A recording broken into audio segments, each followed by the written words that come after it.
What's going on with y'all boys? What's going on with y'all boys? Your boy Entities. We're back with some more DBD content. The boy, the GOAT, the man, the myth, the legend, SpookyLoopz dropped a video. It's about killer anxiety. We will be reacting to it. I did kind of do I did touch on killer anxiety a little bit in one of my previous videos. It will be somewhere right here if y'all want to go watch that a little bit. But we will be reacting to it.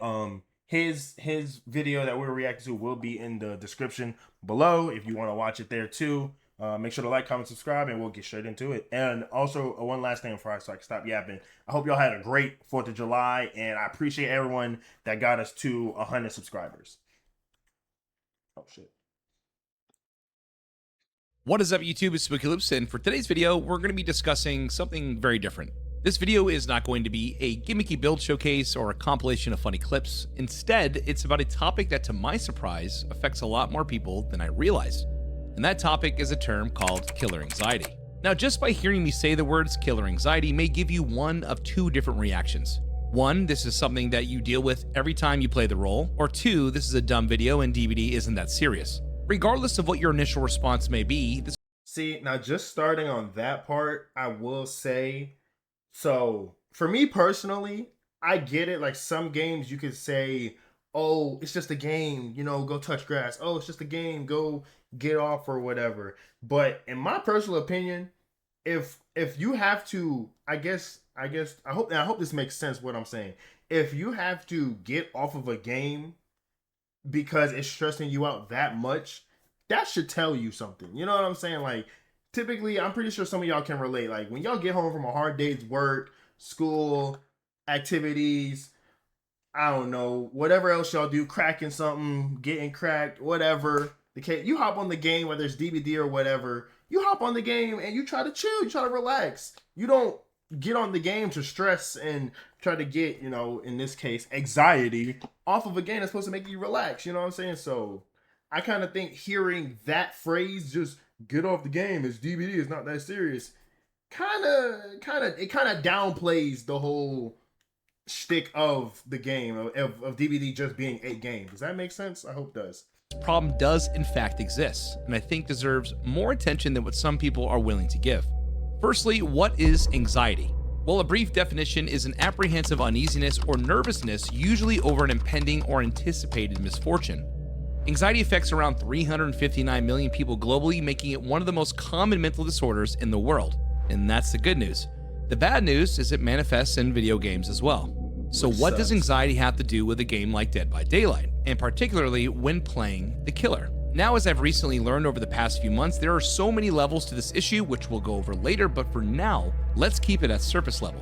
In the world of Dead by Daylight, killer anxiety is the stress or worry about different scenarios that can occur when simply playing the game. A bad set of chases, getting overwhelmed with your objective, or even worrying about what the other side will say based on your decisions in game. Here's a quick example. You load into a game and had a rough first chase, and upon hooking your first survivor, you see only 2 gens remaining, with a fourth already at 50%. You take a look around the map to see if the scenario is salvageable, but your last gens are spread so deep into the corners of the map, you know your patrol is going to be a nightmare. Even for a killer with mobility, this can be a daunting task. So what are you feeling when this scenario happens? Overwhelmed? Maybe even embarrassed? Or what about feeling helpless? I will say in that scenario, and look, this is gonna be me being very honest and transparent with y'all. And I've been in those situations. I've felt more so not helpless. I guess that's a strong word to say. Not helpless, but it's like, damn, I feel ass. I feel like I'm shit. You know what I'm saying? Like, so it's like you don't really feel the greatest when it's even if we don't use the scenario he said, like, or kind of use a similar one where it's like on the first chase you're taking mad long because you really feel like you can get that one survivor, but they're looping, they're doing this, they're doing that, whatever. And then, like, as you're chasing them, you hear one pop of a generator, you hear another pop, all within like the first 5 minutes, we'll say. I know typically, oh, well, the chase shouldn't go that long, but we'll just say within the first 5 minutes, they already got like 2 generators pop. The third one's at 75%. The fourth one's at like 50%. And you're like, what? Like, how did I lose all that time in just that one chase? So being killer, and you just realizing the environment you in and you seeing it like be like that, that could be embarrassing. You can start to think to yourself like, damn, I'm terrible, I'm ass. Even if you got 2, 3, 4K hours in the game, 600 hours, 700 hours, you gonna feel a way about that, bro. If you've ever felt any of these things, then my friend, that is killer anxiety. Let me explain. If you played DVD for the first time without any prior experience and got rolled, you'd probably just write it off because you don't know any better. So why doesn't that mentality stick with you each time you get destroyed? It's because over time we learn what having no agency or feeling helpless can be like. And to be honest, it's fucking awful. It's such an unpleasant feeling that you dread it happening again, or simply just avoid the roll altogether. As mentioned earlier, I've learned that killer anxiety has many different layers to it and isn't just limited to shit that happens in a game. For some, it's far more complex and starts right in the lobby. Sometimes the aftershock of a bad game can create pre-game stressors before you even join the queue, and a lot of that stems from the quote, power roll expectation this game has. You are faster and dangerous, so anything less than that is embarrassing, right? You are fundamentally responsible for everyone's experience in the server, including yours. You don't have a teammate to carry you, and every mistake you make is on you and you alone. That's the expectation that many people have heading into a match or before they even click ready. So that's actually a very interesting way to put it for killer, because I'll be real, I'll be honest, I'll keep it a buck with y'all. I never thought of it like that for killer. I always thought of it like, and y'all tell me in the comments if you've ever felt like this, but when you're killer, you're just playing for like you, which in my opinion, I feel like that's how it should be for killer. You should be playing for yourself and you should be trying to just play the win. But at the same time, it's like, think of it in that perspective. You kind of are playing for, if you're killer, you kind of are playing for how the flow of the game will go. Because let's say, like, look on the screen, like you got Myers. If you got a one tap Myers and you're one tapping everybody, now all the survivors think you're trash because you got a one tap. Oh, the game went over too fast. Oh, the game's not too fun because you're not following these made up unspoken rules that entitled survivors have made, and just the community as a whole has made for you to be a killer. You got to follow this, no slugging, no tunneling, no this, no that. And now you're doing all of this and you're doing all of this stuff, and now you're quote unquote ruining the fun for everybody else. But it's like, it's just me. You as a killer, it's a 1v4. It's just you. Like he said, you don't have teammates. You don't have second chance perks. We don't have really any second chance perks. We don't have other teammates to rely on. It's just us. So that is a crazy way to think about it. Let's start with something simple like character selection.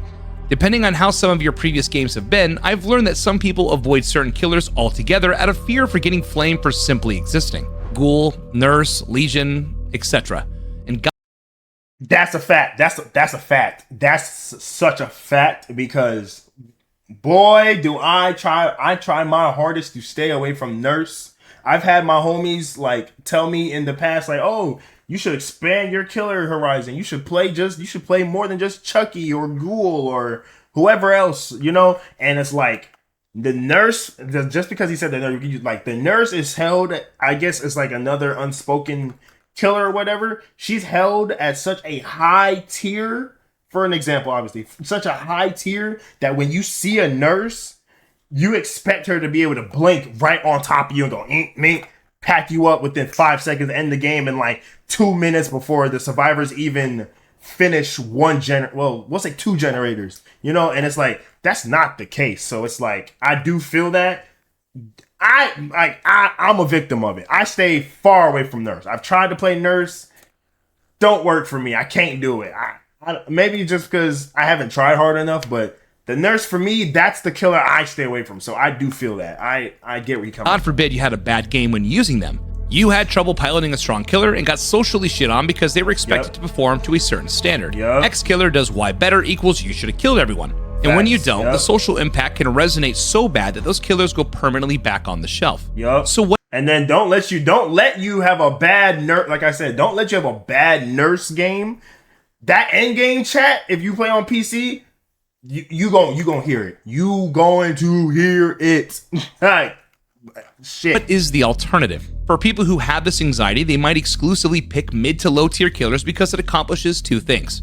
1, if you have a shit game, you won't feel as bad because the killer is fundamentally weaker, thus the overall performance expectation is considered low. par for the course. Like a ghost or face. 2, chances of getting shit-talked or taunted could be lower because you might be perceived as less threatening. I've been playing this game since 2019, and while writing the script, I even realized that this had an effect on me to some degree. In my case, I stare at the full roster of killers and sometimes deliberately avoid playing strong characters solely because I'm rusty and fear having a bad performance in front of an audience, let alone 4 random people in a match. So I tend to stick to my wheelhouse of comfort killers because it's easier than dealing with the disappointment of not reaching the expected result. And it doesn't stop with just character selection. The same thing goes for builds as well.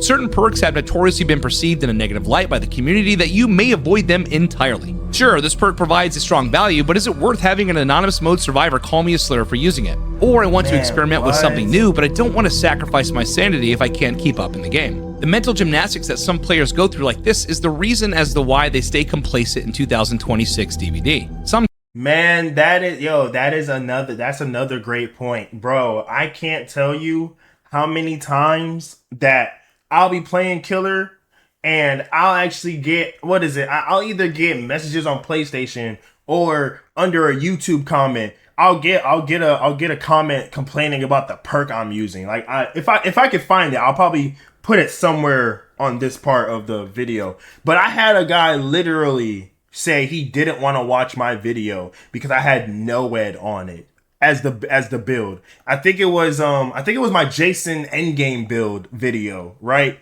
And if I find the comment, I'll put it there. Bro literally didn't want to watch it just because NOED was on the build. Bro, it is 2026. You get what I'm saying? It's 2026. NOED has been buffed, nerfed, adjusted, everything in the sun. It's not that big of a deal. It's literally at the end of the game. Now, I can see if NOED was at the beginning of the game and it was broken and this and that and cool, whatever. It's literally at the end of the game. And that just shows, like he said, the fact that us as killers, we have to follow this weird unwritten rule of you can't use this perk, you can't use that perk because it's shunned upon in the big 2026. Bro, use whatever perk you want. It don't matter. If it's NOED, who cares? Y'all act like y'all can't. Y'all act like they don't be putting these hexes, these totems in bad spots anyway for y'all to see it. All y'all gotta do is hit a corner and boom, it's right there. It's glowing a very bright orange. Like, it's not that big of a deal. But yeah, that is a great point on how with the perks and stuff like that, how people complain if you use the wrong perks, everyone gets mad at you. Oh my god, you're this, you're that, you're terrible. Go, yourself. Go unalive yourself. Like, that's crazy. Sometimes it's easier to bring a knife to a gunfight than feel like shit for trying. And all of this is far worse for newer players. Oftentimes, new players are confined to a limited pool of perks and killers that force them to use the best what they have to be even remotely relevant. So they head into a game, usually under-equipped against a team they shouldn't be facing due to current skill-based matchmaking, get walked, and pray they don't get made fun of. I remember a specific instance that happened to me when I was about 1 month into playing the game. Back then, I was getting destroyed every single match because I lacked gen defense. So Hex Ruin was a perk I needed to acquire. Unfortunately, earning blood points at the time wasn't great, so I decided to pick up Leatherface because Old Barbecue and Chili was a great way to farm BP. I went into the match with Tier 1 Barbecue, 2 other crap perks, and no one escapes death. A build that fit my current budget. Long story short, I got bent over the entire game, and then the last gen popped. I got my second hook because of NOED and was able to secure my one and only kill solely because saving against a chainsaw isn't easy. The game was a terrible experience for me, but what happened next was worse. A streamer and his friends tore me to shreds for using a singular perk and completely disregarded that I was getting bodied for the last 15 minutes. I still remember who you are, motherfucker. Luckily, I was able to move on from that, but for some, this is exactly how this problem is born. With that said, I think it's time to discuss the meat and potatoes, the real place that killer anxiety resides. The match itself. Like, that's so stupid, bro. Like, we need to stop the whole... I understand the DVD community can be incredibly tribalistic. Survivors hate killers and killers hate survivors. This is absolutely nothing new. For me personally, I play both sides. However, I feel that some folks often forget or intentionally discount what this game requires the killer role to do because of their exclusivity or limited experience to one side. DBD is essentially a game of time, and whoever manages that time... Yes, and this is just me talking to the people that don't play killer. Like, now, granted, I will be fair. I don't play much Survivor, but I play enough. I've played both sides. But I'm talking to the ones that strictly only play Survivor. And be real with yourself. Be honest with yourself. if you know you play survivor only, you don't play killer, you don't touch killer for whatever reason, stop putting your opinion on killer main stuff if you don't play the other side. That doesn't make sense. That does not. That's like if you're a soccer fan, for example, right? You know everything about soccer, Messi, Ronaldo, whatever, and then you try to tell someone that's been watching basketball for like the last 5 years, right, how basketball works, but you've never indulged on the side of basketball. Why are you trying to tell that person that's a basketball fan how basketball works, but you only play soccer, you only know soccer? Stop doing that. We need to stop doing that. That is a great point that he said. Like, there's too many people that are too much on one side than the other, and not enough people that can be on both sides and can be like, you know what? I realize this is wrong about this side. I can realize this is wrong about that side. There's too many people on one side of the fence and not both sides. Y'all need to stop doing that. Now, I'm not talking to the ones that play both sides, killer and survivor, obviously. Y'all are fine. It's just the ones that are strictly on survivor but feel like they can just voice everything and know everything when you don't even touch the other side. You know what I'm saying? So stop doing that. I'm better usually wins. Since survivors can't kill killers like in other titles, it makes sense that the game is designed to put a heavier workload on the power roll. So, not asking for empathy here, however, in a game of DBD, the wheels can start to fall off at any moment, and for some, it's as early as the first chase. I made a YouTube community post a few months ago when I first announced that I was going to be taking on this project. I asked people to tell me what killer anxiety meant to them, and out of the over 400 comments, I noticed one very common consistency. The feeling of losing multiple gens in your first chase feels like shit. Yes. Out of my 8,500 hours, God. I can confirm that is true. The reason as to why this feels so bad is because it can be perceived as a direct reflection of your skill or performance. 100%. This usually turns into frustration or embarrassment, which unfortunately can lead to helplessness. For people with killer anxiety, this is worst case scenario happening in real time. That feeling of being in an unwinnable situation. The only difference between veteran players like myself and someone that is newer is we're just able to identify it sooner. It also doesn't help that DBD does a terrible job at providing educational tools for anything outside of Hook Survivor, Kick Gen. Yes. So it's no surprise that players who invest too much time in their first engagement just get ran over. I have 1.5 generators left. A third of my perks require hook activation, and there are 14 pallets still left on the map. Since we understand that DBD is a game of time, the stress of having a ticking clock in the back of your mind for some is enough to induce actual panic. And sometimes it's hard to step back from the panic or a high-stress environment and think with a level head. It can be very overwhelming and unfortunately usually results in more mistakes occurring. Another complaint I saw were people running into squads who make griefing you their only objective. The quote bully squad is a term made very popular in the DBD community. These individuals have abandoned standard gameplay for doing everything in their power to turn you into a piñata. Continuous stuns, flashlight locker saves, sabos, the list goes on. Now the good news is most killers win the majority of these games because these teams don't actually care. Now, I got a question for y'all. Y'all let me know in the comment section. Y'all let me know. How many of y'all feel like, how do y'all feel about, let me ask that. How do y'all feel about bully squads? I know I kind of like touched on it like a little bit here and there and stuff like that throughout like my channel, but how do y'all feel about bully squads, bro? Because me personally, like, I find them very annoying, but that's like their whole shtick. They're meant to be annoying. They're meant to make you feel like you're in a humiliation ritual and embarrass you because you're a killer, and the flashlights and the sabos and all that. I find them very annoying, and I feel like they can be very, I know some people could be like, what? How can you feel that way? I'm going to tell you. But I feel like they can be kind of difficult sometimes, just depending what type of bully squad they are. Does that make sense? Like, if it's a combination of sabos with flashlights, I feel like those are the most, out of all the other bully squad options, catalog, whatever, those are probably the most annoying, because it's like, you got to worry about sabotaging hooks, finishing generators fast, and then you got to worry about the 2 that got flashlights, or 3 that got flashlights, just being around every time you down somebody, ready to just save. And so it's like, I feel like bully squads they're not the worst thing in the world, but they're just very, very overly annoying. I think that's my thing on it. I think it's overly annoying, and I think more so bully squads, like, bro, just play the game. Like, that's the best way I can say it about bully squads, for real. Like, bro, just play the game, bro. Like, stop, like, being a killer is already hard enough. We don't need to run into, because we already got behavior against us. We already got the entitled survivors against us. We don't need a whole survivor squad dedicated to making us hate the game, hate being killer even more. You get what I'm saying? Like, just play the game normally, bro. Like, I don't know. That's my opinion on bully squads for at this point. But it comes at the cost of being the center point of a humiliation ritual, which leads me to my next segue. One of the things I want to drive home in on this section is most killers just don't feel threatening anymore. This is partially due to the fact that the game has evolved over time. Recent updates to pallet density, busted mechanics, and map design are massive contributing blows to killer agency. Most maps have an increased pallet spawn rate with the goal of eliminating recurring dead zones. This unfortunately means you have way more pallets to break while your target autopilots to the next one. You may have performed a great mind game only to find another filler pallet 6 feet away. More pallets opens the door to longer chases, which cranks the pressure on an already ticking clock.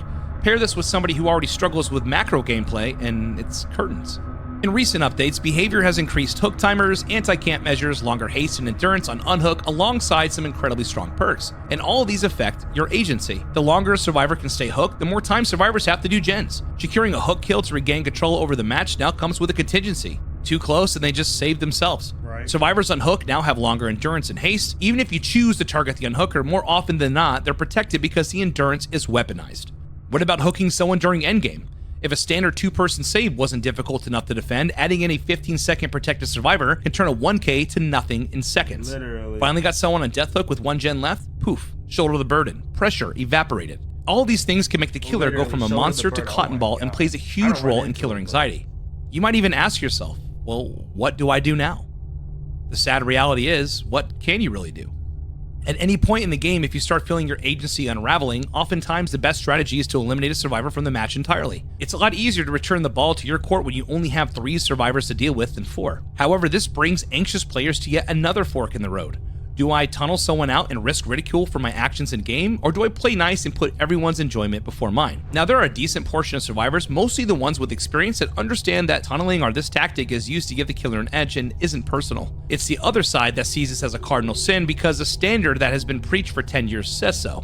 Everyone wants to win, however, players that have experience getting blasted for exercising something deemed off limits will avoid it altogether out of fear of scrutiny. DBD has came quite a long way from what it used to be. It went from praying your teammate actually brought borrowed time to safety nets being installed everywhere throughout the match. I know this sounds like I'm being biased, but it does feel bad for so many people when they feel like the game has prioritized one side's experience instead of both. So you're not being biased, bro. Because everything you're saying, in my opinion, is straight facts. Especially the last part you just said, where it literally feels like behavior is prioritizing survivors over killers instead of prioritizing both sides, bro. Make it balanced. We're not asking for much, bro. Just make the game more balanced. Like, it's clear as day y'all like survivors more because we get it. You know, for survivors, there's more survivors than there is killers. More money in y'all's pockets, whoop-de-doo, blah, blah, blah. I get it. But at the same time, it's like, bro, y'all need killers just as much as y'all need survivors. If y'all have nothing but survivor mains, y'all not gonna have no killers. If there's no killer mains, there's nothing for survivor mains to do. You know what I'm saying? And I highly doubt there's gonna be any survivor mains willing to, you know, become killer mains, because I mean, once they start realizing there's a reason why there's no killers, why would I go be a killer if all the killers are gone? Like, you know what I mean? So that's clear as day. That's day and night. Before you hit the comment section and say something along the lines of, quote, killers just want an easy win, I think we can all agree that survivors aren't going to die for free. I think most killer players just want to be taken seriously. Yes, just for people with killer anxiety, the pressure and the stress from everything mentioned above can be everlasting, because us as humans tend to remember bad shit, and game or not. If you already struggle with emotionally responding to having a bad game, you might be one teabag away from imploding. For myself as a streamer, I get taunted often. I've learned to not physically respond to these actions, but internally, I can start to tilt. Now don't get me wrong, some teabagging or emoting and can be used to taunt you in a bad chase, but more frequently, it is used to get inside your head or to remind you that you just aren't scary. This kind of shit happens during the start or mid portion of a game, it's probably just annoying. However, when taunting occurs after it's apparent that you've already lost, it's when some folks take it really personal. They feel like it's getting kicked when you're already down, or rubbing salt in a wound, the extra fuck you from the comfort of an exit gate. For some, this type of stuff may not bother you, but for others... See now, what he just said about the exit gate, so I don't mind. I don't mind. No, I gotta make sure I say this right. Okay. Teabagging doesn't bother me that much, right? If we're at the start of the game and you're feeling confident. If you're a confident survivor and you're like, okay, I think I can loop entity, right? I'm gonna loop him.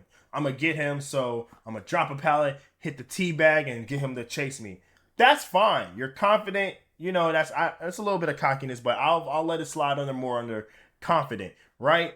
What I don't like is y'all survivors that like to either hide all game or be a gen jockey or just not really be involved in the game, but then y'all get all the generators done and then y'all be at the exit gate teabagging like y'all did something. Like, to me, you lame, you're corny. Like, I can't do nothing to you because you're right there at the gate. All you gotta do is walk through. You know what I'm saying? Like, that's so cheap to me. Like, at least if, like, why weren't you that confident when y'all had 4 generators left, 3 generators left, 5 even? Now you want to do it where you're at like the safety net of the game. You're right there at the exit gate. Like that's pussy to me. That's lame. That's corny to me.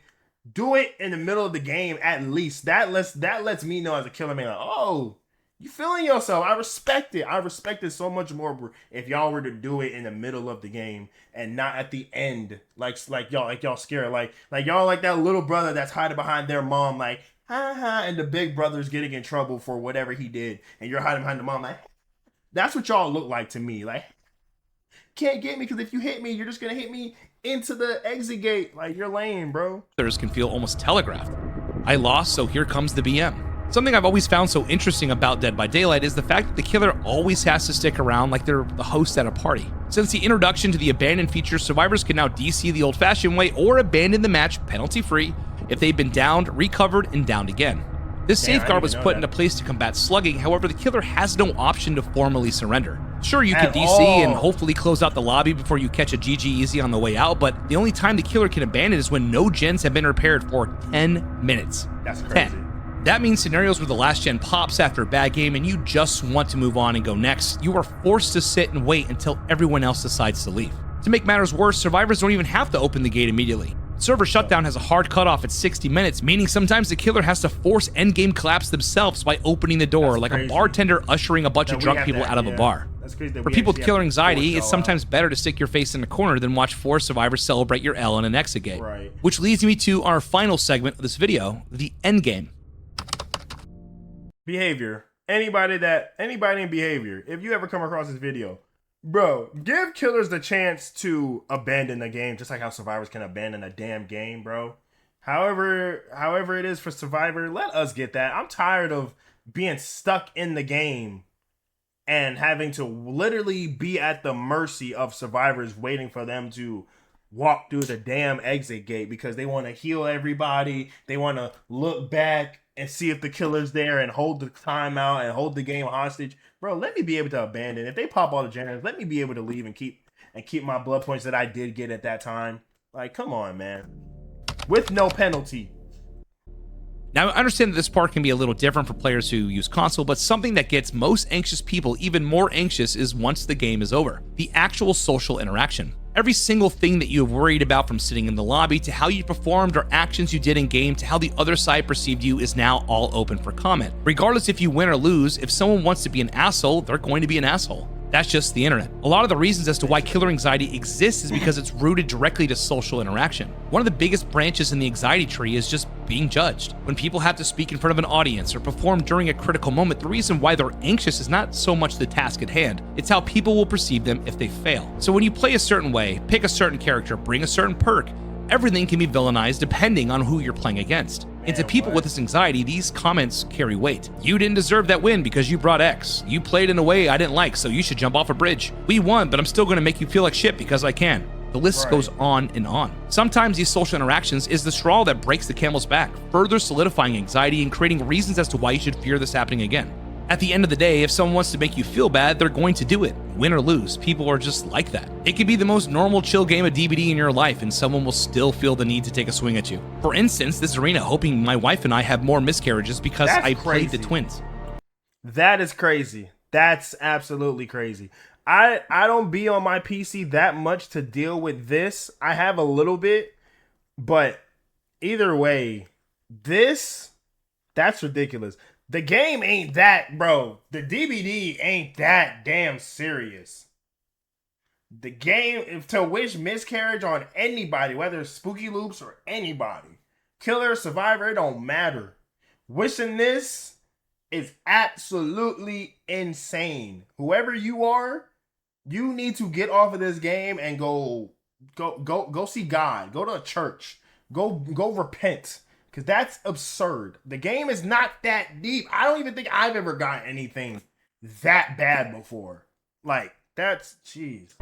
What you choose to let bother you is different from one person to the next, and I'm not by any means a psychologist, but if I had to guess, a lot of the reason anxiety exists in a game like DBD are due to external factors as well. Some people deal with depression, chronic stress, maybe even a shitty living environment. So when they choose to fire up a video game to take a break from that reality for a little bit, they're already pre-exposed to certain stressors. And after a while of dealing with some of the things we've discussed today, it's only a matter of time until those things start to bleed over. And that's pretty much it. I want to apologize for my delay on making this video. When I first started scripting on this topic, I originally was going to take the approach of highlighting a specific problem and then providing ways that I thought you could fix them. I realized that not only was I being dismissive about certain points, but I was also super discounting certain issues because they didn't personally bother me. So I wanted to take my time with this and research as much as I could to make sure I was bringing awareness to this problem with as much respect as possible. I reached out to my YouTube and Twitch communities for testimonies, spoke to other creators, and applied some of the things I learned from therapy. And to be honest, I was pretty surprised at all the different layers this problem has, and even more shocked how many people it actually affected. So what can be done? I'd like to see Behavior implement a couple of things that can assist in making this role just a little bit more enjoyable to play. I think giving killers free corrupt intervention can help offset early match stressors while not breaking the game. Allow killers the option to surrender and go next once the last generator is completed. For someone already having a bad time, getting them into a new experience sooner than later will help overall session moods. Better new player tools for both sides when learning unfamiliar content. And this may sound like I'm sheltering, but endgame chat is just pretty useless. It's either no one uses it, some lucky instances of good sportsmanship, and the rest is just garbage. And of course, just standard balancing, but... That actually is a good point. What is the, like, low key,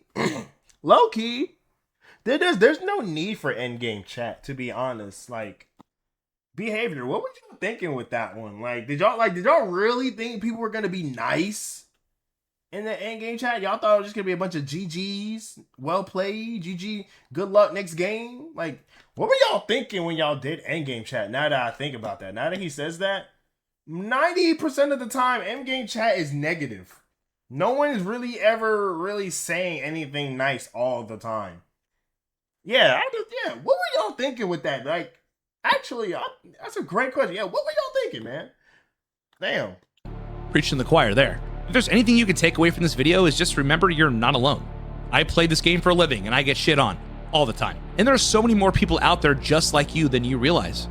So keep this in mind. Some people may hate a specific killer or perk or playstyle, some may not. With so many different possibilities of things that can make someone upset, it is tremendously unrealistic for you to accommodate to everyone's preferences. Thanks. Try to enjoy the game you paid for. Thanks for watching.